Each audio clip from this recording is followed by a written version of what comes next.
మీ జీవితంలో శాంతి సంతోషం ఆధ్యాత్మిక జ్ఞానం కోసం PSSM ఆధ్వర్యంలో mega meditation summit August 30, 31 September 1 తేదీలో లాస్ ఏంజల్స్ లో 1000 మందితో meditation. Free entry, food, kids care. For more details visit globalmeditationsummit.com. America visa పొందడం కోసం ఇక మీదట ఇంటర్వ్యూల నుంచి మినహాయింపు వస్తుందా?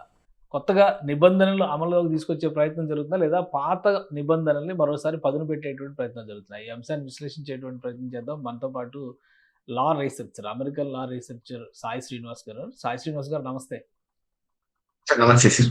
సాయి శ్రీనివాస్ గారు, ఏంటి కొత్తగా చెప్తున్నారు? వీసా ఇంటర్వ్యూకి వెళ్లాల్సినటువంటి అవసరం లేదు, డ్రాప్ బాక్స్లతోనే సరిపోతుంది అంటే అసలు ఏ కేటగిరీలు వాళ్ళకి వస్తుంది? ఇది అసలు నిజమేనా? ఏం జరుగుతుంది అమెరికా వీసాల మన వాళ్ళకి? ఎందుకంటే 9 నెలలు, 10 నెలలు, సంవత్సరం వెయిటింగ్ ఉంది వీసా ఇంటర్వ్యూస్ కోసం, స్లాట్సే దొరకట్లేదు. సో ఏం జరుగుతుంది ఇప్పుడు కొత్తగా? సో యూజువల్ గా ఇప్పుడు కొత్త వీసా వేవర్ రిక్వెస్ట్ ఎవరెవరికి చేయొచ్చు అంటే ఇంటర్వ్యూ వేవర్ రిక్వెస్ట్ అనేది ఒకటి ఉంటుంది సార్. అంటే నార్మల్ గా మనము ఎక్స్టెన్షన్ కానీ ఇప్పుడు నార్మల్ గా ఒక H1B హోల్డర్స్ కి 6 సంవత్సరాల వీసా ఉంటుంది సార్. ప్రతి 3 సంవత్సరాలకు ఒకసారి మనం రెన్యువల్ చేసుకుంటాం. ముందున్న పరిస్థితులు ఎలా ఉన్నాయంటే మామూలుగా ఈ సెకండ్ టైం రెన్యూ చేసుకునేటప్పుడు 3 సంవత్సరాల తర్వాత రెన్యూ చేసుకున్నప్పుడు వాళ్ళు డైరెక్ట్ గా ఇంటర్వ్యూ పోన అవసరం లేదు. డైరెక్ట్ గా వీళ్ళు ఒక రిక్వైర్మెంట్స్ అన్ని డాక్యుమెంట్ లో పెట్టేసి ఇక్కడ డ్రాప్ చేస్తే సరిపోయేది. కానీ ఇప్పుడు ఏం చేస్తున్నాడంటే ఇది ఇంటర్వ్యూకి వెళ్ళాలి, ఇంటర్వ్యూ తప్పకుండా వెళ్ళాలి అని చెప్పడం జరిగింది. అంటే దీని ద్వారా అంటే మీరు చెప్పినట్టు మామూలుగా ఇప్పుడు అపాయింట్మెంట్స్ దొరకడం లేదు, మళ్ళీ రిజెక్షన్స్ ఏమన్నా వస్తాయి అనేది కొంచెం భయంగా ఉన్నారు సార్, ముఖ్యంగా మన భారతీయులు. ఎందుకంటే ఈ H1B కానీ ఈ డిపెండెంట్ వీసాస్ కానీ ఎక్కువ అధిక శాతంలో మన భారతీయులే బాగా దీన్ని అంటే ఈ వెసులుబాటుని బాగా తీసుకునేవాళ్ళు. అంటే ఇది ఫస్ట్ టైం వీసా అప్లై చేస్తున్న వాళ్ళకి కూడా వస్తుందా, లేదంటే రెన్యువల్స్కి వెళ్ళేటువంటి వాళ్ళకే ఈ వీసా ఇంటర్వ్యూ మినహాయింపులు అనేవి ఉంటాయా? సో యూజువల్ గా ముందు ప్రతి వాళ్ళకు ఈ వీసా ఇంటర్వ్యూ అనేది మ్యాండేటరీ సార్. ఈ కోవిడ్ టైంలో ఏమైపోయిందంటే కొంతమంది డిపెండెంట్ వీసాస్ కి అట్లనే రెన్యువల్స్ చేసుకునే వాళ్ళకు ఒక చిన్న వెసులుబాటు ఇవ్వడం జరిగింది. అంటే ఎందుకు కారణం అంటే ఆ రోజున్న పరిస్థితులు అంటే కోవిడ్ కారణం కానీ, ఇక్కడ ఉన్న స్టాఫ్ తగ్గిపోవడం కానీ, అంటే అధిక శాతంలో డబ్బులు ఏమన్నా ఎక్కువ ఖర్చు అయిపోతుందేమో ఈ వీసా ఇంటర్వ్యూలకు వల్ల పిలవడం వల్ల అనుకున్న కొన్ని సిచ్యువేషన్స్ వల్ల ఆ రోజు మనకు వెసులుబాటు ఇవ్వడం జరిగింది. అంటే రెన్యువల్స్ కి ఒకటే.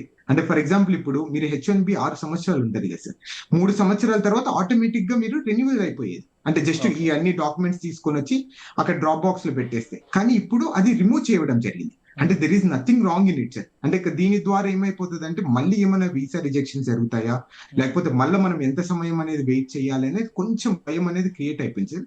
ఇది ఓన్లీ ఇప్పుడు ప్రస్తుతానికి ఈ వీసా ఇంటర్వ్యూ వేవర్ కొంతమందికి ఇవ్వడం జరిగింది. అంటే దాంట్లో ఏంటంటే first of all foreign diplomats ఉంటారు కదా సార్, మామూలుగా UN లో వర్క్ చేసే వాళ్ళు, లేకపోతే ఇండియన్ ఎంబసీలో వర్క్ చేసే వాళ్ళు, వీళ్ళందరికీ మళ్ళీ సేమ్ ఇట్లనే వీసా ఇంటర్వ్యూ అవసరం లేకుండా చేయడం జరిగింది.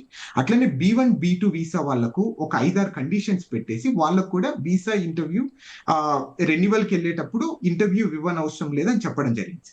ఓకే, అంటే రెగ్యులర్ గా చేసేటువంటి వాళ్ళకైతే లేదా ఫ్రెష్ గా అప్లై చేసేటువంటి వాళ్ళకైతే వీసా ఇంటర్వ్యూ కంపల్సరీ సార్. అది ఎప్పుడైనా కంపల్సరీ. H1B పరిస్థితి ఏంటి? యూజువల్ గా H1B వాళ్ళు కూడా ఫస్ట్ టైం స్టాంపింగ్ కి వెళ్ళినప్పుడు తప్పకుండా వీసా ఇంటర్వ్యూకి వెళ్ళాలి సార్.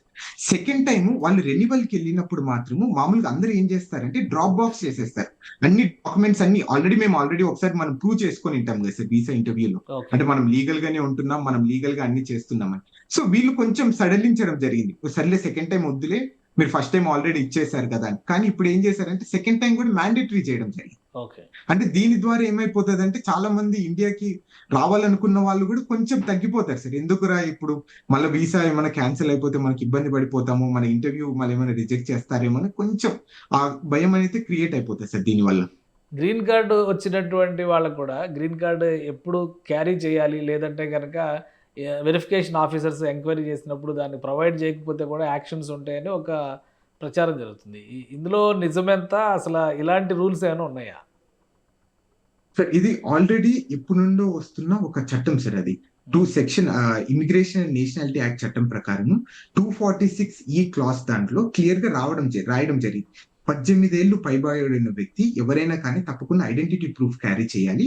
సో అది చేయకపోతే మీకు ఫెడరల్ మిస్డిమీనర్ గా తప్పకుండా మీరు ఛార్జెస్ ఫేస్ చేస్తారు అనేది ఆల్రెడీ రాయడం జరిగింది. అంటే ఇవన్నీ ఎందుకు తీసుకొని వస్తున్నారంటే సుమారు ఇక్కడ మనము 1,20,80,000 మంది ఇక్కడ ఆల్రెడీ ఉన్నారు సార్, వెల్ ఎస్టాబ్లిష్డ్ గా గ్రీన్ కార్డ్ వచ్చిన వాళ్ళు ఉన్నారు. సో వీళ్ళందరినీ మనం ఎలా మనము హోల్డ్ ఆన్ చేయాలి, వీళ్ళందరూ ఎలా ఐడెంటిటీ ప్రూఫ్ తీసుకొని రావాలి అనుకున్న ఒక ఇంటెన్షన్ తోనే ఇది జస్ట్ ఒక ట్వీట్ చేయడం జరిగింది తప్ప ఎక్కడే గానీ మనం దీని ద్వారా ఎక్కడే గానీ భయం క్రియేట్ చేయడం గానీ ఎక్కడే గానీ లేదు. ఈ సెక్షన్ ని ఏ రోజే గానీ ఇంతవరకు ఎప్పుడే గానీ చాలా తక్కువ సందర్భాల్లో అంటే ఇది కొత్తగా వచ్చిన సెక్షనా లేదంటే ఆల్రెడీ ఉన్న సెక్షన్ ఇప్పుడు ఇంప్లిమెంట్ చేస్తాం అనేటువంటి వార్నింగ్ ఇచ్చారా? ఇది ఆల్రెడీ ఉన్న సెక్షన్ ని ఇప్పుడు ఇంప్లిమెంటేషన్ చేస్తామని చెప్తున్నారు సార్ అంతే. అంటే గ్రీన్ కార్డ్ హోల్డర్స్ లో ఎక్కువ గ్రీన్ కార్డ్ హోల్డర్స్ లో ఎక్కువ ఇండియన్సే ఉంటారు అనేటువంటిది మన వాళ్ళు నమ్మేటువంటి. ఎనీ టైం జేబులో పెట్టుకొని తిరగకపోతే చర్యలు తీసుకుంటే ఇంటి దగ్గర ఉండొచ్చు, రకరకాల రీజన్స్ ఉండొచ్చు, కారణాలు ఉండొచ్చు, కానీ చూపించాల్సింది. ఇప్పుడు పైగా అమెరికాలో కార్డు జేబులో పెట్టుకోవాల్సినటువంటి అవసరం ఉందా? ఏటీఎం కార్డులే క్యారీ చేయరు, అంతా మొబైల్ మీదే నడిపిస్తారు అని చెప్పని అంటారు. సో ఈ గ్రీన్ కార్డుకి అటువంటి ఈ కాపీలు ఏమైనా ఉంటాయా, లేదంటే అది కంపల్సరీ ఫిజికల్ కాపీని క్యారీ చేయాలా? సో అది మ్యాండేటరీగా వాళ్ళు చెప్పడం ప్రకారం ఫిజికల్ కాపీయే మ్యాండేటరీగా మీరు క్యారీ చేయాలి. చేయకపోతే మిమ్మల్ని తప్పకుండా ఇక్కడున్న చట్టాల ప్రకారం మిమ్మల్ని అరెస్ట్ చేసే అవకాశం కూడా ఉంటుందని చెప్పడం జరుగుతుంది. రైట్. అయితే దీనివల్ల పెద్ద ఎఫెక్ట్ ఏమీ ఉండకపోవచ్చు. అంటే ఇది జనరల్ గా జరిగే రూల్ ని ఈ రోజు మేము రెగ్యులర్ అంటే ప్రొసీడింగ్స్ లో బాగా రెగ్యులర్ గా జరిగే ఎక్సర్సైజ్ గానే మనం చూడాలంటారా? రెగ్యులర్ గా జరిగే ఎక్సర్సైజ్ గా చూడాలి తప్ప మనం ఏదైనా ఇది భూతద్దంలో పెట్టి చూడాల్సిన అవసరం లేదు.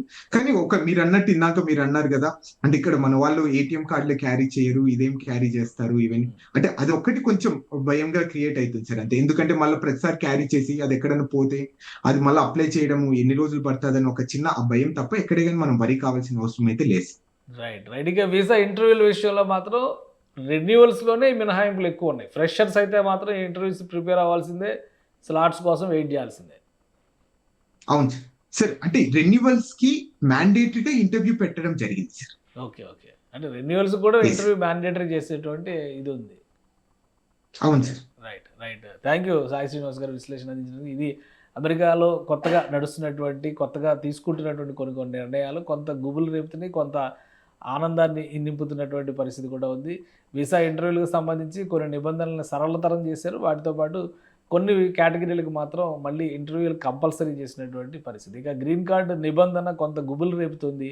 అయితే ఇది రెగ్యులర్ ఎక్సర్సైజ్గానే చూడాల్సి ఉంటుందని చెప్పని సాయి శ్రీనివాస్ విశ్లేషిస్తున్నారు. ఇది స్పెషల్ డిస్కషన్. Keep watching.